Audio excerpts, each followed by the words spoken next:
बेटा बहुत बड़ा अपडेट आया हुआ है सीबीएसई की तरफ से। सीबीएसई की बहुत ही इंपॉर्टेंट नोटिफिकेशन आई है, न्यू आंसर राइटिंग रूल।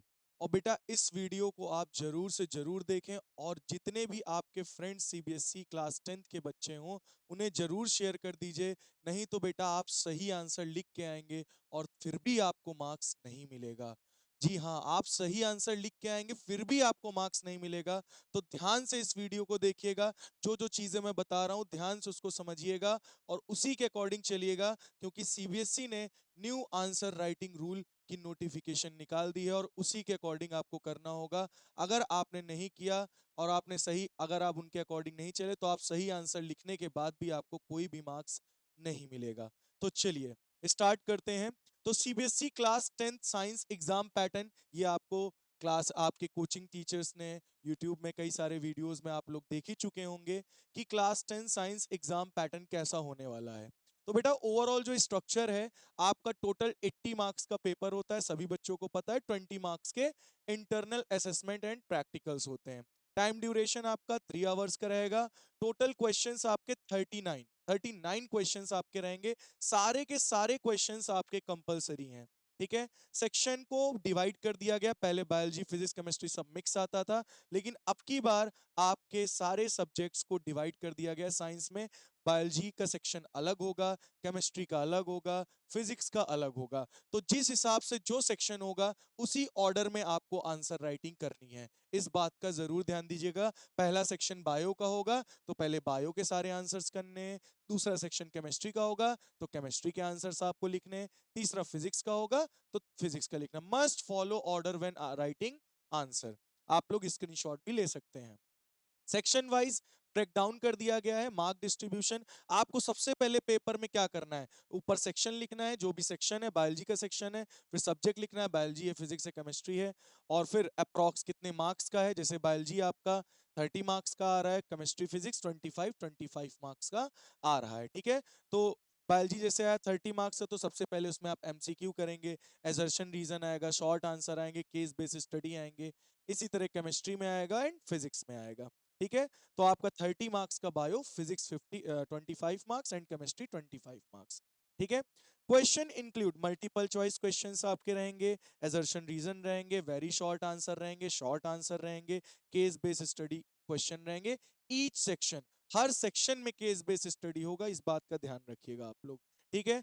तो सबसे बड़ा रूल, सबसे इंपॉर्टेंट रूल जो आपको देखना है, न्यू आंसर राइटिंग रूल। बेटा इस चीज को हर एक बच्चे तक आपको पहुंचाना है ताकि कोई भी बच्चा आंसर लिखे तो उसको मार्क्स मिल पाए। क्या है चलिए जानते हैं। तो बेटा सीबीएसई ने एक नया इंपॉर्टेंट रूल निकाला है, इंट्रोड्यूस किया है, strict instruction for class 10th science and social science paper starting exam in 2026। तो 2026 के science and social science paper में आपको कैसे लिखना है उसका रूल आपकी सीबीएसई ने बताया हुआ है।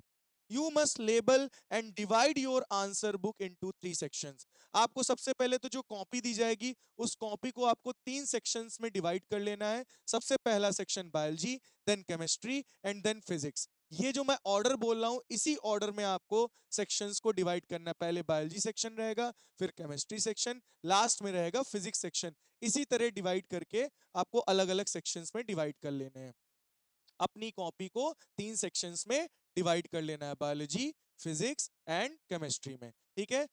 Biology, chemistry and physics. Before writing answer, answer लिखने से पहले एक चीज दिमाग में अपने डाल लीजिए, do not mix answer from one section into another. अब ये आप नहीं करेंगे कि आप केमिस्ट्री वाले सेक्शन वाला आंसर आप फिजिक्स में लिख के चले आए। अब आप सोचेंगे मैंने तो आंसर सही लिखा है, भले ही मैंने केमिस्ट्री का आंसर फिजिक्स वाले सेक्शन में लिख दिया है। अगर आपने ये गलती की तो आपने आंसर भले ही सही लिखा हो, आपको 1 मार्क्स भी सीबीएसई की तरफ से नहीं मिलेगा। उस आंसर का पूरा मार्क्स आप लॉस्ट कर देंगे। तो बेटा इस चीज का ध्यान दीजिएगा, इस चीज को मैंने बोल्ड से लिख दिया है।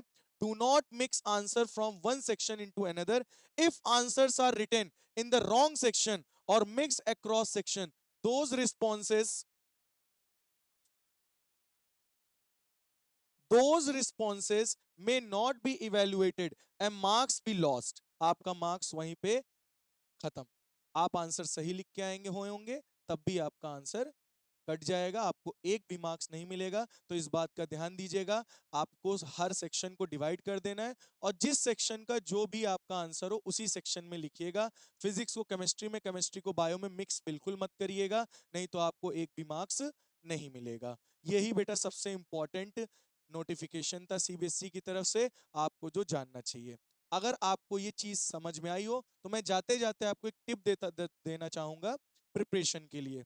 आप लोग क्लास 10th के स्टूडेंट्स हैं तो एक बात ध्यान रखिएगा, जो सीबीएसई की तरफ से सैंपल पेपर और मार्किंग स्कीम निकली हुई है उसको आप लोग पढ़ लीजिएगा, उसको अपने आप से लगा लीजिएगा, ठीक है? क्योंकि वो exact question type and difficulty level, जो भी सैंपल पेपर का डिफिकल्टी लेवल है, जिस तरीके के जिस टाइप के क्वेश्चन उन्होंने सैंपल पेपर में पूछे हैं, सेम उसी टाइप के उसी डिफिकल्टी लेवल के पेपर आपके बोर्ड्स में आएंगे, ठीक है? When attempting paper during practice, अब आपको करना क्या है, सबसे पहले आपको बायोलॉजी करनी है पूरी, देन केमिस्ट्री करनी है, देन फिजिक्स करनी है। टाइम मैनेजमेंट आपको सही से लेकर चलना है। और जो आपका न्यू डिवीजन आपका पैटर्न निकला हुआ है उसी के अकॉर्डिंग आपको प्रैक्टिस करनी, ताकि आप मिक्सअप ना करें पेपर में।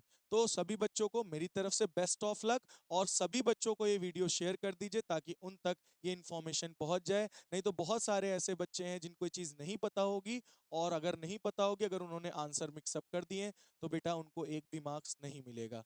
ठीक है, तो best of luck for your paper. Bye bye.